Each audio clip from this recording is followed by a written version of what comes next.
4-5 बातें बहुत महत्वपूर्ण होती हैं नया बाग लगाने के लिए। जो हमारे नवीन उद्यानपति हैं जो बाग लगाना चाहते हैं, उससे पहले सबसे बड़ी बात ये होती है कि खेत की तैयारी कर लिया, ठीक है, खेत खाली हो गया गेहूं के बाद और उसके कोई भी अपने जो है इसके गर्मी सीजन की फसल के बाद, और तो चाहिए था कि ढैंचा की बुआई उसमें कर दें, क्योंकि जैविक खाद जो जैविक पदार्थ की मात्रा की बात बार बार आती है, तो जैविक पदार्थ लाएंगे कहाँ से? उसको कहीं से आर्टिफिशियल तरीके से नहीं दिया जा सकता। उसके लिए हरी खाद या ढैंचा, सनई, उड़द, मूंग, इसकी सबकी बुआई करना चाहिए। और इसके बाद दूसरी आती है कि गड्ढे की तैयारी।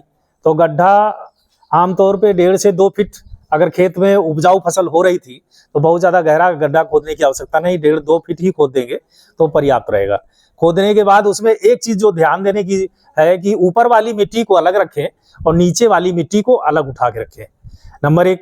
नंबर 2, उसको 15-20 दिन धूप में सूखने के लिए रहने दें। लोग जो मानसून आ गया है, अभी मौसम इतना नहीं बचा है, तो तुरंत उसमें सड़ी हुई गोबर की खाद मिलाएं। और पौधे सूखने की समस्या कभी कभी आती है, कुछ क्षेत्र ऐसे होते हैं जहाँ दीमक की समस्या होती है, तो अगर ऐसी शिकायत है कि दीमक वहां पर है, तो दीमक से बचाव के लिए क्लोरोपाइरीफास एक दवा आती है, उसको मिला लें उस मिक्सचर में, और नीम की खली थोड़ी सी मिला लें, और इसके बाद उसको गड्ढे को भर दें। और गड्ढा भरने के बाद वहां पर एक निशान लकड़ी का लगा दें, क्योंकि 3-4 बरसात होगी तो फिर वो गड्ढा ढूंढने में आसानी नहीं होगी, किसान भाइयों को पता नहीं कहाँ खुदा था।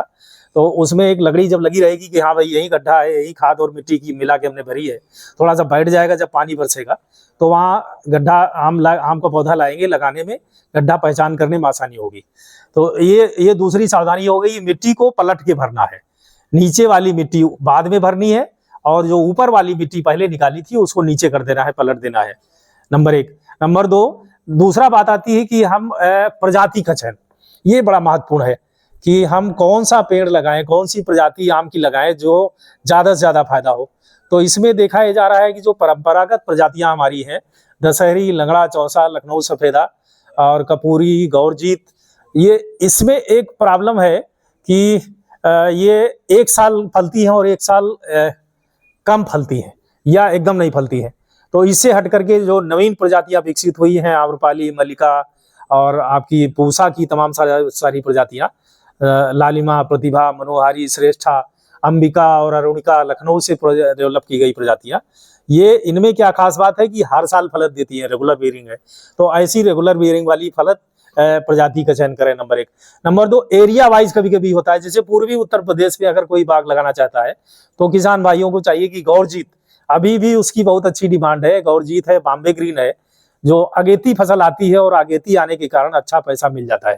तो 2 तरफ किसान भाई जाए, या तो अगेती फसल का चयन करें या फिर लेट जो वैरायटी आती है, जैसे हमारी मल्लिका है, आम्रपाली है, वो लेट में आती है, मेन सीजन में नहीं आती है, तो उसका भी अच्छा पैसा मिलता है। राम केला जो प्रोसेसिंग वैरायटी हमारी बहुत अच्छी है, अचार की होती है, आप अगस्त तक, सितंबर तक तोड़ करके बेचिए, पकती नहीं है, बहुत अच्छा पैसा मिलता है।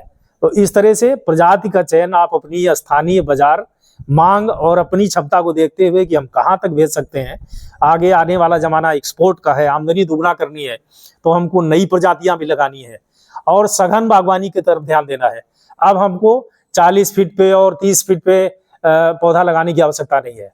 अब हमको पौधा लगाने की जरूरत है 5 मीटर पे, 6 मीटर पे, 4 मीटर पे, ताकि इतना लगाएं कि बीच में आराम से जुताई हो जाए और पौधे से पौधे की दूरी 4 मीटर रहे या 3 मीटर रहे, लाइन से लाइन 5 से 6 मीटर की दूरी अधिकतम, बस इससे ज्यादा रखने की जरूरत नहीं है।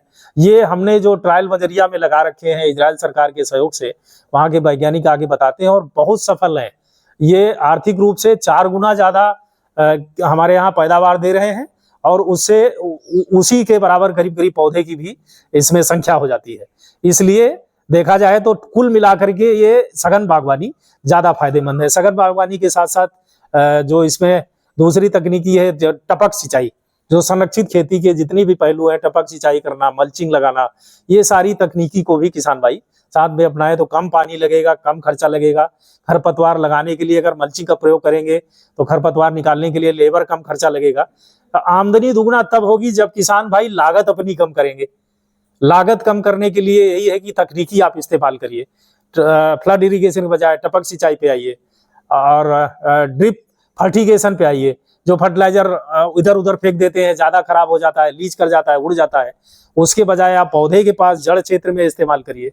ये जब तकनीकी अपनाएंगे तो किसान भाई सफल रहेंगे। दूसरा, जब तक आपका नया बाग रहता है 4 साल 5 साल तक छोटा, उसमें बीच में जगह रहती है, तो मैं सलाह दूंगा कि उसमें दलहनी फसलों की खेती अनिवार्य रूप से किसान भाई करते रहें। जैसे खरीफ के सीजन में उड़द मूंग की खेती, और रबी के सीजन में चना मटर मसूर की खेती, और फिर जायद के सीजन में फिर मूंग और उड़द की खेती करते रहे, ताकि खेत बहुत ज्यादा बलवान और ताकतवर बना रहे, और ऑर्गेनिक मात्रा जिसकी कि हम बार बार कहते हैं कि वो पर्याप्त मात्रा में बनी रहे। चौथा जो सबसे महत्वपूर्ण चीज है कि अभी जब लगा देंगे तो पाले से बचाव किसान भाइयों को करना है। सिंचाई आवश्यकता अगर पड़ती है तो बीच बीच में करते रहे। नए बाग लगाने के बाद कभी भी किसान भाइयों को छोड़ नहीं देना है। जो मानसिकता है कि साहब अब खेती नहीं हो पा रही है तो क्या करें, तो बाग लगा दो, ये बिल्कुल गलत है, ये उल्टा है। अगर ज्यादा आपको समय देना है, ज्यादा उसमें मेहनत करनी है, तो बाग लगाने की सोचिए। आपको रोज पौधे के पास जाना पड़ेगा, डेली उसको देखना पड़ेगा। 60 सेंटीमीटर की ऊंचाई जब हो जाए तो उसको पेड़ को काट दीजिए, वहां से 4-5 कल्ले निकलेंगे। हम हर साल यहाँ पर ट्रेनिंग देते हैं, हमेशा उपलब्ध रहते हैं। आप आइए हमारे यहाँ सीखिए। यहाँ के जो डेमोन्स्ट्रेशन इजराइल सरकार के लगाए हुए हैं उनको देखिए, पेड़ों को 4 मीटर 3 मीटर पे कैसे मैनेज किया हुआ है, कैसे धूप की रोशनी का पर्याप्त उपयोग करके हम ज्यादा से ज्यादा पैदावार ले रहे हैं। पौधे स्वस्थ हैं, खाद पानी पर्याप्त देते हैं। धूप बहुत महत्वपूर्ण चीज है, सनलाइट, उसको कैसे हम मैक्सिमम यूटिलाइजेशन करें, इसका भी आपको टहनी प्रबंधन, छत्रक प्रबंधन पौधे का करके शुरुआत के 4-5 साल 3-4 साल बहुत महत्वपूर्ण होते हैं। उसमें लापरवाही अगर किसान भाई करेंगे तो फिर आगे चल के फिर वही दिक्कत होती है। बांस जैसा पौधा होगा, यूकेलिप्टस जैसा, फिर दिक्कत आएगी साहब लंबे हो गए, डंडी नहीं टूट रही, आम गिर रहे हैं, फट रहा है।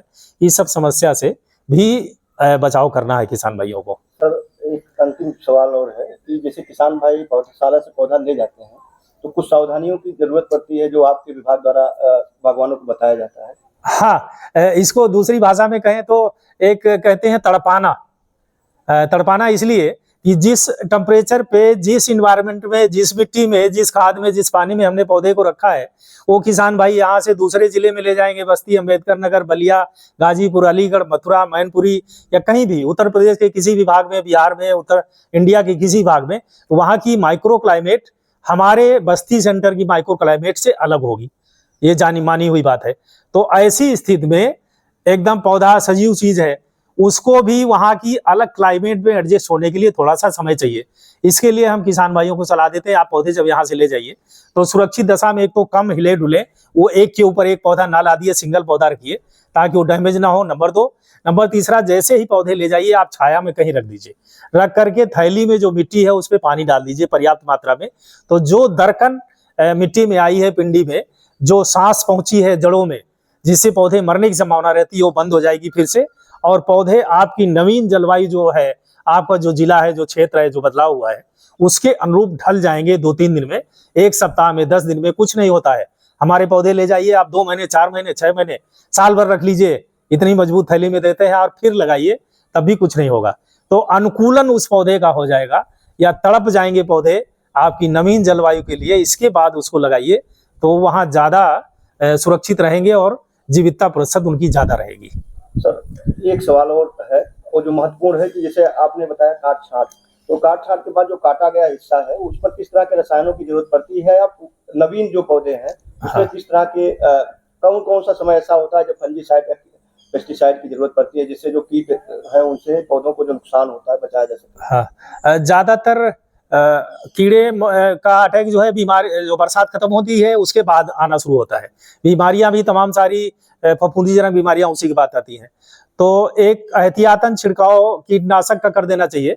जो छोटे पौधे हैं शुरुआत में कोई दिक्कत नहीं है, कोई भी कीटनाशक जो मोनोक्रोटोफास, क्विनालफास, इस तरह का, और इसके अलावा कॉपर ऑक्सीक्लोराइड, जिसको हम लोग पौधों का ये डाबर च्यवनप्राश भी कहते हैं, डाबर नहीं च्यवनप्राश भी कहते हैं, कि वो एक बूस्टर का काम करता है, ताकत तो देता ही है और रोग प्रतिरोधक क्षमता को भी डेवलप करता है पौधे में। तो उसको हम ये सलाह देंगे कि 15 दिन, 20 दिन, 1 महीने के अंतर पे बरसात के बाद जरूर अनिवार्य रूप से छिड़काव कर दें। खास करके पौधों की जब कटाई छटाई किसान भाई करते हैं तब जरूर उसको लगा दें, गाढ़ा गोल बना करके।